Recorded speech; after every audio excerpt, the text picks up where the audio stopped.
ng asthmatic attacks. At carbon monoxide na nagmumula sa mga sasakyang demotor. Paano ko maiiwasan ang lahat ng mga pollutants na yan?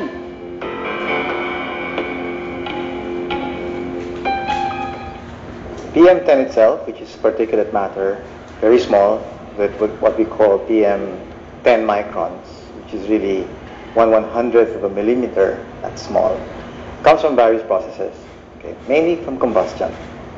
At least that's what we're discovering here. But it can also come from mechanical processes like construction, road dust. But these are particles that are dangerous because they lodge themselves in the lungs and they stay there. It's very difficult to get them out of the system. Once they're there, they wreak havoc on your respiratory, on your heart system. Okay, so that's why they're dangerous. Kabilang sa mga lubos na apektado ng air pollutants ay mga jeepney drivers, pasahero, at mga batang naninirahan at naglalaro sa mga abalang kalye. Bronchitis, asthma, at iba pang respiratory diseases ay ilan lamang sa mga sakit na dulot nito.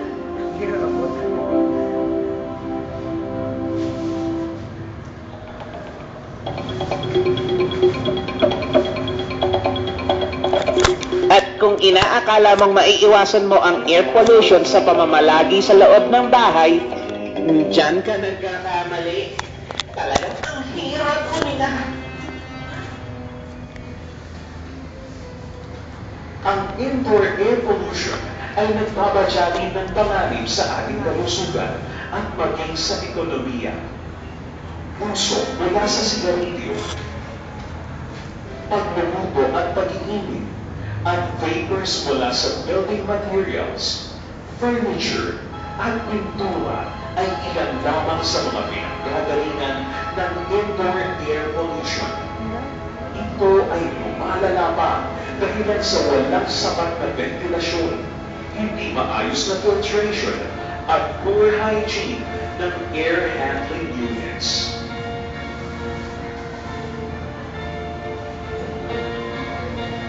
It could result in certain diseases like it could trigger asthma attacks. It could trigger, it could be a cause for bronchitis, whether acute or chronic. Mostly acute, especially for children. Chronic for adults, especially for those smokers. Relate ng secondary smoke conditions na yan. And also the general health of children usually is affected. Children become more sickly than usual.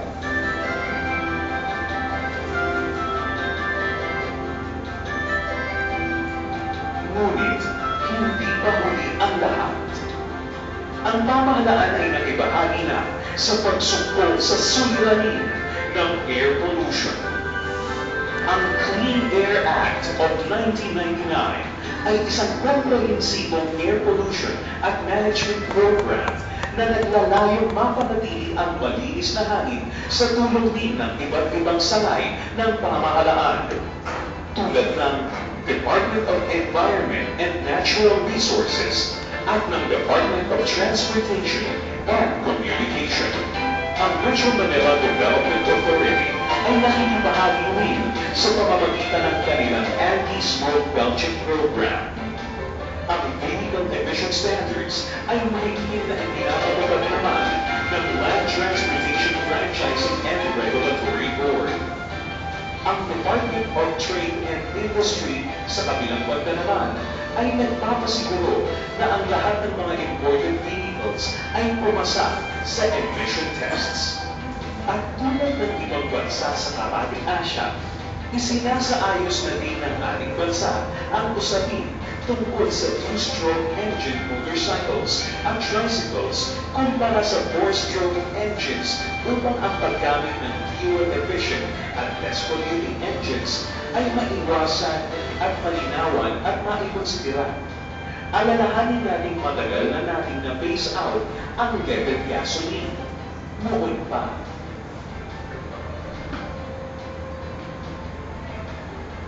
Magpapaalam na nga ba tayo sa mapanganib na usok na dulot ng mga motorsiklo, tricycle, at iba pang sasakyan? Itinataguyod na ang paggamit ng clean air fuels at ang mga mapanganib gaya ng leaded gasoline ay na-phase out na. Ang DENR at iba pang ahensya ay naglunsad ng ilang kampanya upang mapataas ang kaalaman ng publiko tungkol sa air pollution. Ang pribadong sektor ay nakibahagi na rin sa pagtalakay at pag-aksyon sa suliranin sa air pollution.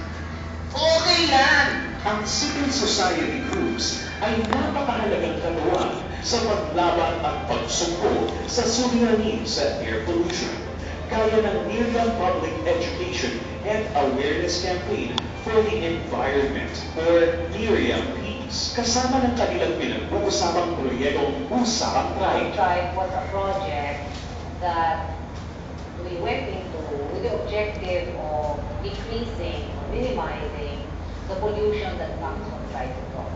So we went into research with tricycle drivers and operators to see in what areas four-strokes perform better and how two-stroke engines perform under certain conditions.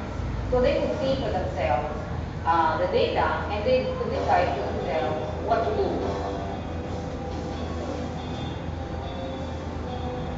Ang Partnership for Clean Air, Concerned Citizens Against Pollution o COCA, Bantay Kalikasan at ang syudad ng Marikina na nagpagawa ng halos may 10 kilometrong daanan ng bisikleta mula sa mismong budget ng Marikina at nagpasa ng mga ordinansang nagtatakda o nag-uutos sa kanilang mga mamamayan na magbisikleta ng kahit isang beses sa isang linggo. Idea dito, you just have to do your bicycle, pumunta ka sa major transport terminal like you are interacting to. Iwan mo yung bike mo, then hop into train. Number one concern namin ay yung air pollution kasi itong number one objective ng bicycle project to lessen ang smoke emission na ini-emit ng motorized transport. At dahil sa partisipasyon ng mga citizen groups tulad ng Firefly Brigade at pribadong korporasyon, ay nakapagpasimula ng non-motorized transport sa pamamagitan ng pagpapagawa ng 66 na kilometrong bicycle lane ng syudad. Sa pagtali ng edukasyon at impormasyong ibinabahagi, nakakasiguro tayo ng panalo laban sa air pollution. Bawat Pilipino ay may aktibong papel na dapat gampanan sa kampanyang ito. Regular nating ipacheck ng smoke emissions ang ating mga sasakyan. Mag-reduce, reuse, recycle ng ating mga kalat o maging ng ating mga basura upang mabawasan ang pagsusunog at ipalaganap ang pangangailangang labanan ang air pollution. Ang air pollution ay malaking suliraning tubos na nakakaapekto sa ating ngayon.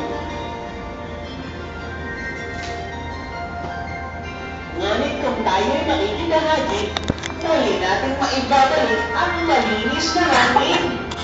Kaya, kumilos na tayo para linisin ang ating hangin.